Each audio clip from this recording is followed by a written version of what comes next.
I'm gonna tell you right now, it's Panda. Panda, Panda, Panda, Panda, Panda. Hey everybody, welcome back. This is Sun on the Vanilla Collection. Thanks guys for watching. I know it's been a while since I posted another vlog, especially about the AE86 Corolla or the Toyota GTS Corolla or Corolla GTS. But today, for all you Hachi lovers out there that are watching, thank you guys again for your comments, support, and subscribes. I have been reading your guys' comments over again today, especially from the first vlog that I made about the AE86 Corolla. Or I'm just gonna call it the Hachi from now on, from the Hachi. And just to give you guys good news, no, I did not give up on the car. Yes, I have new plans for it. And yes, those plans have already been initiated, and that's what this video is about today. Back when I made the first vlog about the Corolla, it was about a year ago, a year and a month ago, I believe, to the date on the 24th of August of 2016. I've had the car for about a year and a half, almost 2 years now. It's from California. I had my buddy Renato go pick it up for me and bring it back here, and Casey. And now the car's been in my possession. I've been really busy with the S13 and the S14 builds. If you guys don't know, check them out.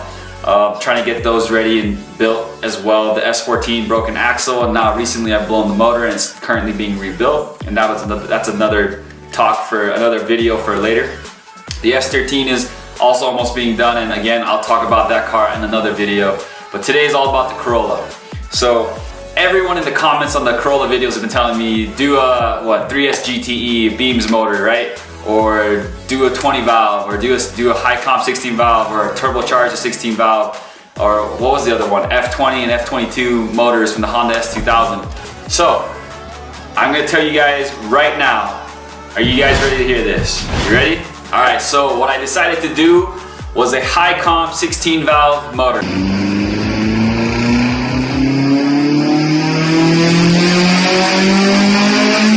So it is not the original motor, it is a small port from Japan. It is a high comp 4AGE with, it's a 16 valve, and it's the small port. I had a sweet deal lined up over at Brandon Wicknick over at D-Spare Garage. He gave me a pretty good deal, so I was like, you know what, let's do it. He's got the parts, he's got the motor, why not? We got some Formula Atlantic high comp pistons for it as well, and we got the GZE rods from the 4A GZE motor. So stronger rods, pistons, new crank, race bearings, TRD head gasket. I mean, it's all the works. So this is gonna be a super cool build. I'm super excited to have it running pretty soon. And we're getting it tuned on a standalone ECU. I think we're going with the ECU Masters. So if you guys aren't familiar with ECU Masters, any of those parts, we can go in depth about those in another video later. Just post a comment below so you can remind me.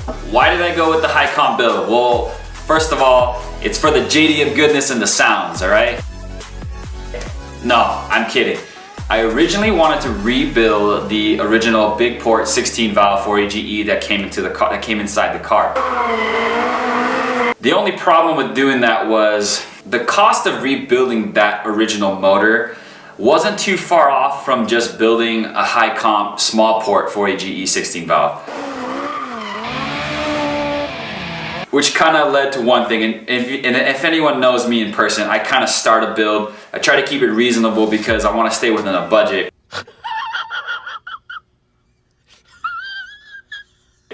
But once I commit to something, I'm like, oh, I'm already this far, I might as well just do this and this and this. And next thing you know, the build ends up being a lot more than I expected, and I dump more money than I expect to. This car, what's the retail on one of those?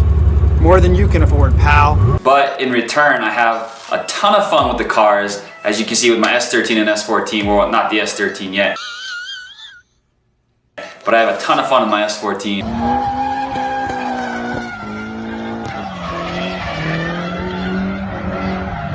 And I'm expecting the same out of the Corolla. The engine bay has now been stitched and painted.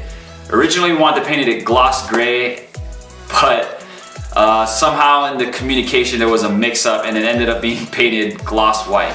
It's totally fine. The main reason why I kind of wanted gray was because it was going to be like a neutral color so that I could pick any color that I wanted for the exterior and still be okay with it. But now that it's white, I guess in a way it kind of decided for me now what color I wanted to paint the exterior. What color am I going to paint the exterior? Can you guys guess? I'm gonna tell you right now, it's Panda. Panda. Now the reason why I chose the Panda, I mean, I know it's nothing crazy, it's kind of common. Everyone's probably gonna be like, that's been done before. Why don't you just paint a solid color? Which some of you have commented, like, paint a solid color on the Corolla Coupe, make it completely different. Something that you don't see. And I kind of like some of the examples from Team Mouse in Japan, or like Major Force with the all red Corollas. And I really want to paint the Corolla red, but I have another car that might be red, and that's another video for another time. Unless I win the lottery, or unless I win the lottery, 2, I get a massive raise, 3, sell drugs, 4, do things that I probably shouldn't be doing. I don't know what I'm gonna paint the car. I mean, I would love to paint it a solid color like some people have commented below, but unless I had a love in front, which is a whole nother story. Maybe for those guys that are in Europe that are watching, we can trade. You send me your love in front, I'll send you my Torino front. But until something like that happens, I want to stick with a two-tone color, because for me that kind of works. But if you guys have any recommendations of what a good solid colored coupe would look like, post them in the comments below. Give me a link so I can go check it out. But other than that, unless something happens like I mentioned before, then I probably won't change the color at all. I'll probably just stick to Panda. Now that I know the colors that I want, I mean, I'm looking at aero kits. So aero kits, I'm looking at the JDM bumper kits, I'm looking at the J-Bud kit, looking at the CBY kit, the wide body or just a CBY kit. Then I'm looking at the, what was the last one? The Run Free kit, of course. The Run Free kit is famous. Now some people even mentioned, why not do the Impulse wide body fender flare kits that they did on Super Street? Well, I love them. I just don't know if that's me. So not quite sure if I want to do that yet. But if you guys have a recommendation of what kit I should go with, let's do a poll. Post them in the comments below. Whoever posts or whatever kit comes up the most that's listed, I guess that's the kit that I'll go with. So I leave that up into the hands of you. Just know I do have the JDM rear bumper and I do prefer the CBY kit, but we'll see about being able to source that kind of stuff. What else do I have in store for the 8.6? So I did mention the Corolla and the motor, but I don't think I mentioned the extra stuff that I bought. Now knowing me, if you guys know me, when I tend to buy or build something, I guess you could call it impatience, but also I would say it's an obsession. Like when I get started into something, I try to keep myself within a budget that I've made, but next thing you know, I'm like, well, I'm already this far into the build, let's just add a few more things while I'm at it and get it going.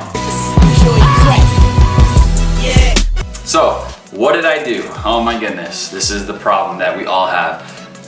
Building cars is probably the worst financial mistake anyone in their lives could ever make. I bought 20 valve ITBs off a silver top 4AGE. So why did I do that? Because why not? I mean, they're ITBs. I mean, if you never heard a car with ITBs, especially a 4AG, it sounds wicked and everybody always has it. It's factory on the 20 valve 4AG, but not many people get to hear it here in the States on a 16 valve. So I got the 20 valve ITBs with the T3 adapters. It's gonna be fitted to the small port. And I also bought Redline Coupe Kouki tails.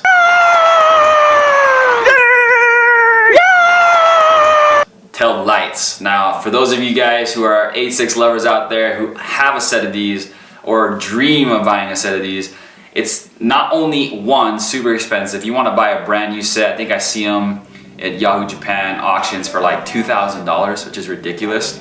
Back in the day, you probably get it for 200, 300 bucks. These days, it's about average $500 or $600 for a used set. I think every GTS Kouki Coupe Corolla needs them because they just look wicked. What else did I buy on top of that? Oh my gosh, I don't even want to go into depth or what else I have to buy on top of that. So I talked about kits, talked about the taillights, talked about paint, color, and everything. The last thing I want to talk about is wheels. Now, wheels, don't get me started on them, man. It's like really hard to decide. I love the SR Mark IIs, the Mark IIIs, the Mark Is. I love the Work Quick L3s, the L2s. What else do I like? I love the Third Mesh. Who doesn't? The CR1 Workmeisters, the old 2-piece and the new 3-piece. I also like even just the SR Formula Mesh. There's just so many wheels that I want to get. And then of course the T37Vs for the 15-inch and the 14-inch. Now what I have on the car currently is the Celica Super Snowflakes. I do not know what rims to get. Again, post in the comment below on what kind of rims you guys think would look good. I am really leaning on getting a new set of the CR01s in a custom size, depending if I do the wide body fender flares or not. or I'm gonna stick with the TE37Vs in the bronze, or the last but not least, the Watanabe RS Type Rs, I believe that's what they're called. The super deep dish Watanabes, which looks super good. If you guys don't know, you guys gotta go check them out. I mean, not the regular Watanabes that are with a shallow lip. I like the one with the deep lip. But again, let me know what you guys think, what you guys want to see. I have a set build in my mind. I am just curious to see if my followers are on the same path as I am. Oh, and again, last but not least, before I log out here, I will be in Hawaii, or I'm pending to be in Hawaii on the second week of October, which is next month, in about a few weeks. If any of you guys watching from Hawaii back home, much aloha to you guys. If you guys want to meet up or have a little car meet, I could host one. If you guys are interested in meeting, just post a comment below, and within hopefully the next week or so, I'll look back to see if any people are interested. I could get some of my old friends out there to bring their cars as well. I do have shirts. This is one of them, and I have that vertical vanilla shirt as well. I don't have a ton, I have a limited amount, but I can bring them, you know, you guys to have them purchased. I will cut stickers too, and maybe pass those out for any of you guys that are watching and subscribe to my channel. Again, thanks guys for watching. If you guys have any questions, post them below. Comments, vote. If you guys watched the video, vote on the aero kit, the paint, and everything else. And follow us on Instagram. You can message me on Instagram, Facebook, at the Manila Collection. Just type it in, you should be able to find us, or find me. And we'll just chat from there. So, see you guys later.